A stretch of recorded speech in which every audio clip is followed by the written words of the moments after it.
9월 4일 수요일에 함께 하시는 발리안교회 교회 여러분, 우리는 모두 축복의 통로입니다. 우리 삶을 통해 나와 우리 주변이 복을 받기를 축복합니다. 우리 다 함께 찬송가 288장 찬송하시겠습니다.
오늘 우리에게 주신 하나님 말씀은 사무엘상 17장 1절에서 58절까지입니다. 본문 가운데 주제 말씀인 사무엘상 17장 47절 말씀을 우리 함께 읽어보겠습니다. 또 여호와의 구원하심이 칼과 창에 있지 아니함을 이 무리에게 알게 하리라. 전쟁은 여호와께 속한 것인즉 그가 너희를 우리 손에 넘기시리라. 아멘. 다윗과 골리앗 이야기는 모두가 다 알고 있는 말씀이죠. 이 다윗과 골리앗의 싸움은 누가 보아도 통쾌합니다. 정의로운 약자가 불의한 강자를 이긴다는 이야기 형식은 동서고금을 막론하고 모든 사람들에게 감동을 주고 있기 때문입니다. 그러나 실제 이 인류 역사에서 다윗이 골리앗을 이기는 일은 흔하지 않습니다. 대개 골리앗같이 강자가 승리합니다. 사실 다윗 같은 이 위치에 있는 사람들은 골리앗 앞에서 싸울 엄두를 낼 수가 없습니다. 다윗이 골리앗을 이긴 이 이야기는 이스라엘 역사에서도 아주 드문 일로 기록되어져 있습니다. 오히려 이스라엘은 골리앗 같은 주변의 강대국에 의해서 수많은 시달림을 당했으며 나라를 송두리째 빼앗긴 적도 여러 번 있었습니다. 그게 이스라엘을 비롯해서 세계 모든 나라와 민족 그리고 개인에 이르기까지 인류 역사에서 벌어지고 있는 일입니다. 성경의 다윗과 이 골리앗 이야기는 오늘 우리에게 무엇을 말씀하기를 원하실까요? 골리앗 같은 세상을 다윗의 믿음으로 이길 수 있다는 의미일까요?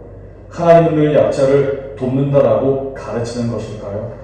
아무리 약한 이 악한 상대와 싸우더라도 골리앗처럼 방심하다가는 자기가 당할 수 있다는 그런 교훈일까요? 이 이야기가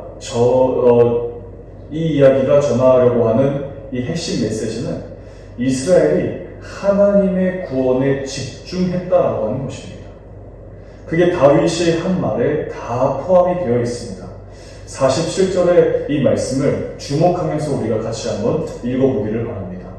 또 여호와의 구원하심이 칼과 창에 있지 아니함을 이 무리에게 알게 하리라. 전쟁은 여호와께 속한 것인즉 그가 너희를 우리 손에 넘기시리라.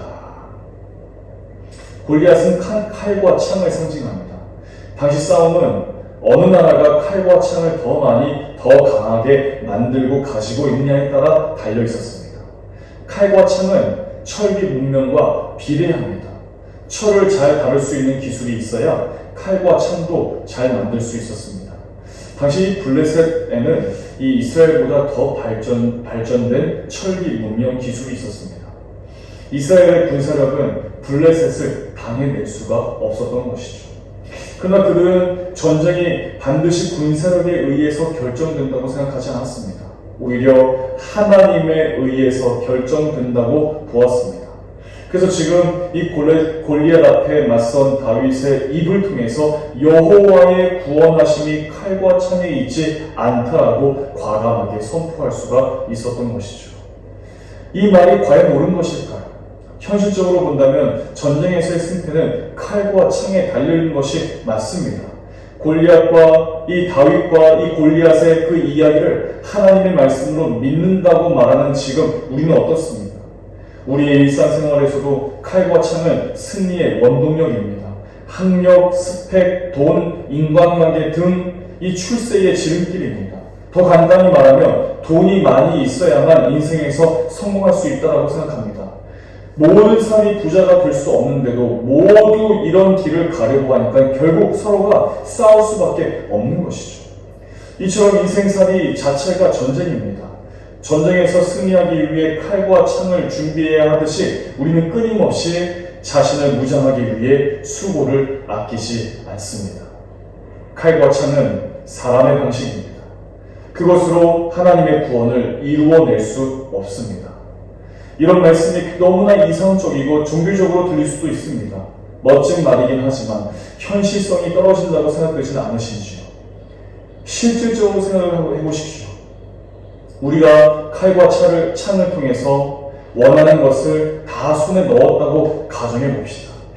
그것으로 온전한 행복을 얻을 수 있을까요? 영혼이 살아있는 사람들은 그런 것으로 결코 만족할 수 없다는 사실을 알 것입니다. 여호와의 구원이라고 하는 말은 그 구원이 오직 여호와 하나님으로부터 가능하다라고 하는 뜻입니다. 예를 들어서 이렇게 말할 수 있습니다. 제가 좋아하는 야구팀이 5경기를 남겨두고 시즌 우승을 차지하게 되었습니다. 앞으로 5경기를 더 치르게 되는데 남아있는 경기는 이기면 좋고 져도 괜찮습니다. 감독과 선수들도 물론 최선을 다하겠지만 후보 선수들도 선발로 내보내고 이런저런 방법들을 시도해보게 될 것입니다. 왜냐하면 이미 목표로 삼고 있던 시즌 우승을 차지한 그런 상황이기 때문에 그렇습니다. 이미 우승을 차지했다는 것이 중요합니다. 여호와의 구원은 세상 사람들이 몰두하고 있는 칼과 창으로 얻을 수 있는 것이 아니라 전혀 다른 것입니다. 그 사실을 알고 있기에 우리 기독교인들은 이 세상을 살면서도 하나님이 행하시는 구원의 세계를 향해서 반응하며 살아야 하는 것입니다. 사랑하는 여러분, 우리의 삶은 골리앗 앞에 선 다윗과 같은 상황이라고 해도 과언이 아닙니다. 칼과 창으로 무장한 힘들이 우리를 가로막습니다. 똑같이 칼과 창으로 맞서겠습니까? 그런 방식으로 우리는 그들을 결코 이길 수 없을 것입니다. 그런 방식으로 이긴다고 해봐야 의미가 없습니다.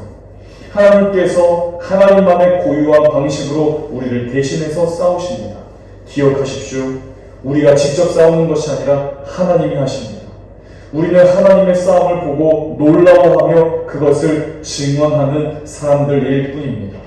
우리는 이미 여호와의 구원을 바라보며 살고 있습니다. 하나님이 행하시는 그 구원의 세계를 바라보며 나아가시면 좋겠습니다. 언제나 주 안에서 승리하는 삶이 되시기를 주님의 이름으로 축복합니다. 우리 이 시간 함께 기도하겠습니다.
주기도문으로 수요 예배를 마치겠습니다. 하늘에 계신 우리 아버지, 아버지의 이름을 거룩하게 하시며 아버지의 나라가 오게 하시며 아버지의 뜻이 하늘에서와 같이 땅에서도 이루어지게 하소서. 오늘 우리에게 용할 양식을 주시고 우리가 우리에게 잘못한 사람을 용서하여 준 것 같이 우리 죄를 용서하여 주시고 우리를 시험에 빠지지 않게 하시고 악에서 구하소서. 나라와 권능과 영광이 영원히 아버지의 것입니다. 아멘.